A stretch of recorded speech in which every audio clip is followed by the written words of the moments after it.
नमस्कार, जय श्री राम, जय श्याम खाटू वाले बाबा की जय। दोस्तों आज है शनिवार और आज 9 तारीख है, 9 नवंबर 2024। और दोस्तों आज जो है दिल्ली चुनाव आयोग ने जो है जहां आपका मत पड़ता है, जहां वोट पड़ता है, वहां सभी बूथों पर BLO बिठाई हुई हैं जो जिनका काम है जैसे 6 नंबर फार्म भरना, यदि किसी में करेक्शन करानी है तो करेक्शन के लिए सभी BLO बैठी हुई हैं। तो मैं इस टाइम जो हूँ नगरी के एक PS बूथ पर हूँ जहाँ पर वोटिंग होती है, जो चुनाव आयोग का जहाँ मत पड़ते हैं, यहाँ पर मैं आया हुआ हूँ। देखिए और आपको दिखाता हूँ, ये यहाँ पर इस सेंटर पर जहाँ मत पड़ते हैं, ये है B ब्लॉक का भीष्म पितामह सर्वोदय बाल विद्यालय B ब्लॉक नगरी। तो यहाँ पर है 12 से 9 बूथ नंबर 9 से लेके 18 तक के यहाँ पर पोलिंग स्टेशन है जहाँ पर वो वोट होते हैं। तो मेरी सभी नगरी के निवासियों से, सभी से ये गुजारिश है और दिल्ली के निवासियों से कि चुनाव प्रक्रिया हो रही है, अपने जागरूक बने और अपने मत को जाकर चेक करें कि भाई वहाँ आपका वोटर लिस्ट में नाम है या नहीं, या कोई करेक्शन करानी है, या जैसे कोई आदमी यहाँ से शिफ्ट कर जाता है तो वो अपना शिफ्ट करा ले अपने मत को, या जैसे किसी बुजुर्ग या भाई कोई दुर्घटना या किसी की मृत्यु का कारण बन गए हैं तो उनका 7 नंबर फार्म भरवा लें, शिफ्ट का 8 नंबर फार्म भरवा लें। और जो नया वोटर, अगर नया बच्चा या नया वोटर वोट बनवाना चाहता है तो वह 6 नंबर फार्म भरवा लें। तो यहाँ नगरी में सभी, यहाँ मैं इस टाइम नगरी के जो वोटर सेंटर पर खड़ा हूँ, आपको दिखाता हूँ। आज सारी BLO बैठी हुई हैं। ये देखिए, ये BLO बैठी हैं सभी नगरी सेंटर पर। ये भीष्म पितामह सर्वोदय बाल विद्यालय B ब्लॉक नगरी है। यहाँ पर 9 PS से लेके 18 तक की यहाँ BLO बैठी हुई हैं और यहाँ अपने कार्य सुचारू रूप से कर रही हैं और जनता जनार्दन आ रही है और अपना यहाँ अपने मत का प्रयोग कर रही हैं और अपने मत की जो जानकारियाँ ले रही हैं कि वोटर लिस्ट में नाम है कि नहीं है, अगर कोई करेक्शन होती है तो करेक्शन करा रही हैं। दोस्तों आपको मिलवाता हूँ यहाँ जो BLO बैठी हैं और हमारे बीच में हैं 12 नंबर PS की BLO गीता जी। तो मैं गीता जी से आपको मिलवाता हूँ, ठीक है। ये हैं गीता जी, BLO हैं जो PS 12 की हैं, जो सीमापुरी विधानसभा पड़ती है। वो AC नंबर जो है वो है 63। गीता जी, क्या कार्य चल रहे हैं यहाँ पर? यहाँ पे 6 नंबर, 7 नंबर, 8 नंबर फॉर्म भरा जा रहा है। 6 नंबर न्यू वोटर के लिए होता है, 7 नंबर काटने के लिए किसी का डिलीट करना हो, और 8 नंबर एड्रेस चेंज कराने के लिए, नाम में कोई करेक्शन हो उसके लिए होता है। तो वो सब कार्य हो रहे हैं यहाँ पे, ऑनलाइन भी ऑफलाइन भी। Thank you. PS 9 की BLO बैठी हैं पूनम जी, आप क्या कर रहे हैं यहाँ पर बैठ के, क्या कार्य चल रहे हैं आपके?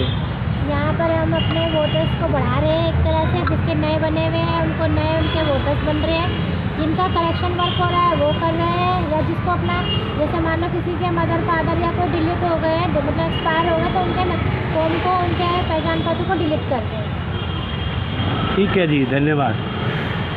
यहाँ और भी BLO बैठी हैं सभी अपने PS की, यहाँ बड़े अच्छे से कार्य कर रही हैं और तरीके से बात करती हैं। ये BLO घर घर जाती हैं और लोगों से उनके वोट के लिए जानकारी देती हैं। बहुत बहुत धन्यवाद इन BLO का। और इनकी एक डिमांड है। हाँ, डिमांड बोलिए। साल यहाँ पे पेमेंट ही नहीं आती है और ना ही बढ़ाते हैं। चुनाव आयोग से और चुनाव आयोग में जो भी अफसर हैं जो कार्य कर रहे हैं, जो सीमापुरी विधानसभा में जो देख रहे हैं, सुपरवाइज़र हैं, सभी से मेरी गुजारिश है, जितने भी अफसरान हैं, SDM साहब हैं और DM साहिबा हैं, जितने भी चुनाव आयोग के कार्य देख रहे हैं, सबसे गुजारिश है इन BLO की जो घर घर जाकर लोगों से संपर्क करती हैं, अपने समय भी देती हैं, इनकी सैलरी समय पर दिया करें। और इनके लिए भी ये सुबह से बैठी हुई हैं, इनके लिए भोजन की भी व्यवस्था नहीं हुई है।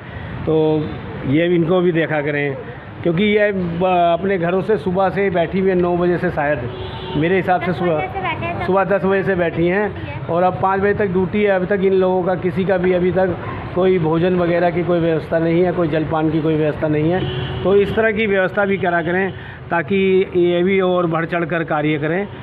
वैसे कार्य करती रहती हैं, इनकी हम सराहना करते हैं। और एक कार्य नहीं करती हैं, कोई आशा वर्कर हैं, कोई आंगनवाड़ी से हैं, तो ये वैसे भी सोशल वर्कर करती रहती हैं। टीचर भी कुछ टीचर हैं, यहाँ टीचर भी बैठी हुई हैं। तो ये अपना भी समय दे रही हैं समाज को, तो समाज की भी एक जिम्मेदारी बनती है इनके लिए, इनके प्रति, कि भाई इनके साथ अच्छा व्यवहार किया जाए, इनको सही समय पर सैलरी मिले, सही समय पर इनको भोजन वगैरह की व्यवस्था हो, सही इंतज़ाम हो। धन्यवाद। मैं चुनाव आयोग जी से फिर एक बार गुजारिश करता हूँ। दोस्तों, 9 नवंबर और 10 नवंबर 2024 चुनाव आयोग ने जहाँ वोट पड़ते हैं वहीं पर BLO बिठाई हुई हैं। अपने अपने कार्य तसल्ली से कराएं जाकर, कहीं इधर उधर जाने की ज़रूरत नहीं है। अपने BLO के पास जाएं और अपना पहचान पत्र और वोटर लिस्ट में अपना नाम अगर दर्ज नहीं है तो दर्ज कराएं।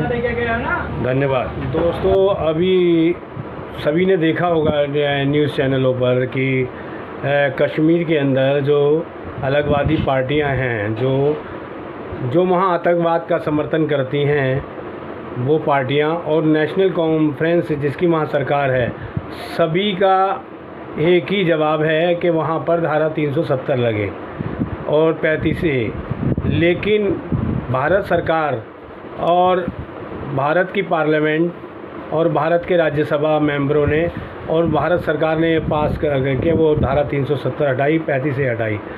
लेकिन ये अलगवादी और ये नेशनल कॉन्फ्रेंस, कांग्रेस, जो वहाँ कश्मीर में कांग्रेस है, सबका यही है कि हमें धारा 370 और 35A लगे।